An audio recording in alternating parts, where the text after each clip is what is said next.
A'udzu billahi minasyaitonir rajim. Bismillahirrahmanirrahim. Mobil Xenia harganya murah. Mobil butut harganya parah. Kejarlah dunia untuk beribadah sebelum mulut penuh dengan tanah. Assalamualaikum warahmatullahi wabarakatuh. Alhamdulillah wassalatu wassalamu ala Rasulillah wa ala alihi wa mawala amma ba'du. Sahabat-sahabatku yang dirahmati Allah Subhanahu wa taala. Kita semua sedang hidup di dunia. Dan di dunia inilah kita semua melakukan segala sesuatu untuk kebahagiaan kita. Namun tidak sedikit orang yang benar-benar menjadikan dunia ini sebagai tujuan. Lupa dengan tujuan diciptakannya ia, yaitu akhirat. Sampai-sampai pagi berangkat, pulang malam. Bahkan berangkat pagi, pulang pagi. Dan itu semua kenapa? Karena ingin mendapatkan apa yang diinginkan. Kalau misalkan berangkat pagi, pulang pagi, karena untuk keluarga agar tidak kekurangan dan karena Allah, itu baik. Tetapi jika berangkat pagi, pulang malam atau pulang pagi, itu karena tujuannya dunia, maka ini yang menjadi celaka. Karena sejatinya dunia ini hanya tempat singgah. Sebagaimana kita akan pergi ke suatu tempat, ini cuma singgah doang. Tujuannya adalah yang nanti akan kita capai. Hidup ini hanya singgah doang, transit. Jadi nggak akan lama. Ketika udah saatnya kembali ke Allah, udah selesai. Nah, oleh karenanya,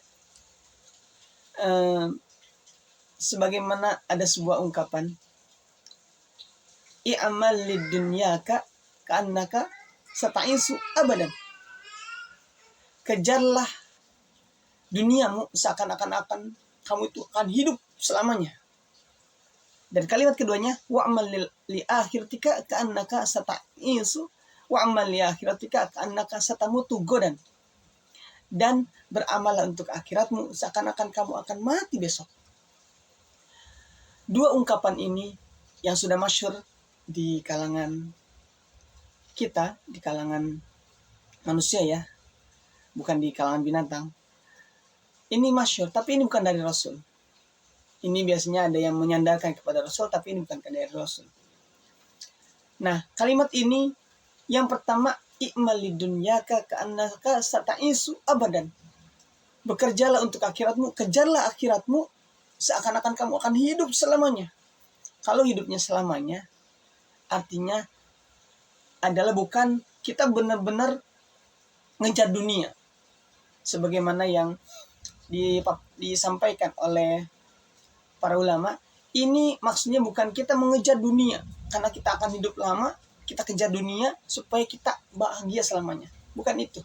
Tetapi karena kita hidupnya lama, usianya panjang, kalau hari ini misalkan tidak didapatkan, kita bisa kejar besok. Besok nggak bisa kita dapatkan, bisa kita kejar di besoknya lagi.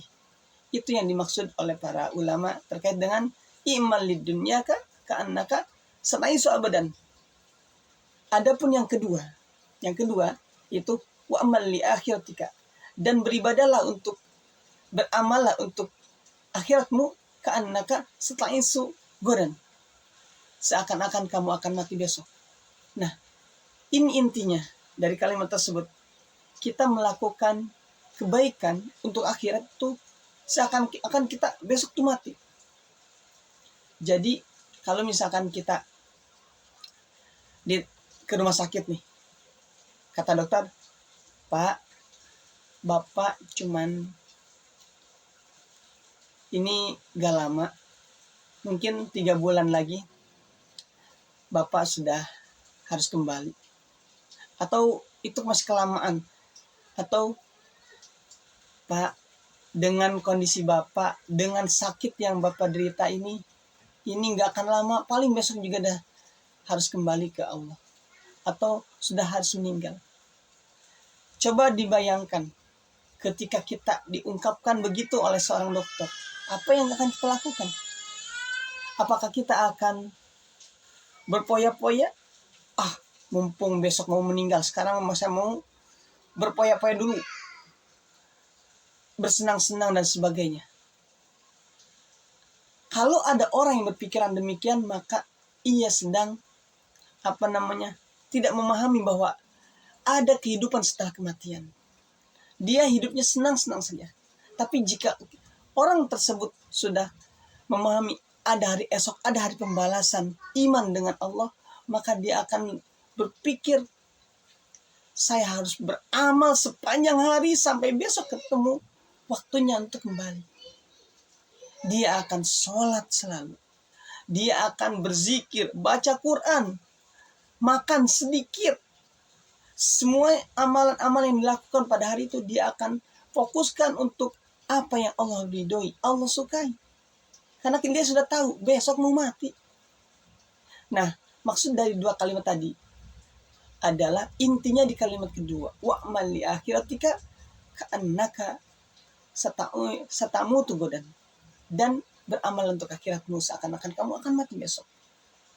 Sahabat-sahabatku yang dirahmati Allah Subhanahu wa taala. Oleh karenanya, mumpung kita masih bisa berbicara, masih ada di dunia, selalu mari kita berupaya untuk melakukan kebaikan, dipercepat. Maksudnya segera mungkin melakukan kebaikan sebelum Allah mencabut nyawa kita. Karena sekali lagi, nyawa ini gak ada yang tahu. Dokter yang tadi memvonis besok kamu mati, kalau Allah menakdirkan ternyata panjang usianya, tidak bisa berbuat apa-apa. Karena ada juga yang sudah divonis, dokter memvonis, ini gak lama, 3 bulan selesai, udah waktunya. Tapi qadarullah sampai setahun masih hidup. Sekali lagi, ini pelajaran bahwa yang namanya maut Allah yang punya. Manusia hanya sekelumit ilmunya, nggak bisa memutuskan dia mati kapan. Termasuk kita atau termasuk siapapun, karena semuanya atas izin Allah. Dalam sebuah hadis disabdakan bahwa seandainya seluruh manusia dan jin bekerja sama untuk memberikan manfaat atau mandarat kepada seseorang, ia tidak akan pernah terjadi kecuali Allah mengizinkan. Mau ngasih madarat nggak akan bisa, mau ngasih manfaat juga nggak akan bisa tanpa izinnya Allah. Apalagi ini masalah maut, kematian, hanya Allah yang tahu. Oleh karenanya, sahabat-sahabat yang dari mata Allah Subhanahu wa taala, sekali lagi mampang mumpung kita masih ada di dunia. Amal kebaikan sekecil apapun ini kita segerakan. Karena benar-benar nggak perlu nunggu besok. Belum tentu kita sampai ke hari esok. Siang juga belum tentu. Mungkin 1 jam ke depan juga belum tentu. Oleh karenanya dari kalimat tadi, maka kita ambil hikmahnya. Untuk urusan dunia nggak perlu terlalu ngoyo. Toh masih ada esok. Masih ada hari berikutnya. Yang pasti selama kita masih punya rizki, kita nggak akan pernah mati. Orang ketika sudah meninggal itu artinya rizkinya udah habis. Karena rizki itu udah dijamin. Rizki udah dijamin sama Allah. Nggak perlu kita mencari dengan begitu dahsyat. Kita hanya perlu jemput doang. Kerja dalam rangka menjemput rizki. Kita jualan dalam rangka menjemput rizki. Toh banyak yang jualan dalam jualan buah misalkan di kaki 5. Semuanya jualan buah, tapi lihat, ada pelanggan tuh, ada yang kesini, ada yang kesana, dan itu ada rizkinya. Enggak, karena rizki itu tidak akan pernah tertukar. Walaupun banyak yang jualan, tetap aja rizki kita akan sampai. Tinggal jemput doang. Oleh karenanya, sekali lagi, yuk kita berusaha menjemput rizki dengan sebaik mungkin. Tidak terlalu ngoyo, tapi tidak juga kita diam saja. Kita diam di rumah, rezeki itu datang. Kita perlu menjemput rezeki dengan cara-cara yang Allah ridhoi. Semoga Allah membimbing kita dan menuntut kita untuk menjadi hamba-hamba yang mencari rezeki karena untuk ibadah, bukan karena untuk hidup semata. Karena ketika kita mencari rezeki untuk ibadah, maka Allah akan lipat gandakan. Ketika kita sudah berkeluarga, kita mencari rezeki untuk keluarga kita. Kita mencari rezeki untuk bisa bersedekah. Kita mencari rezeki untuk bisa berwakaf. Karena ini lagi zamannya wakaf nih. Di mana-mana lagi booming wakaf. Nah, kita mencari rezeki itu untuk bisa itu.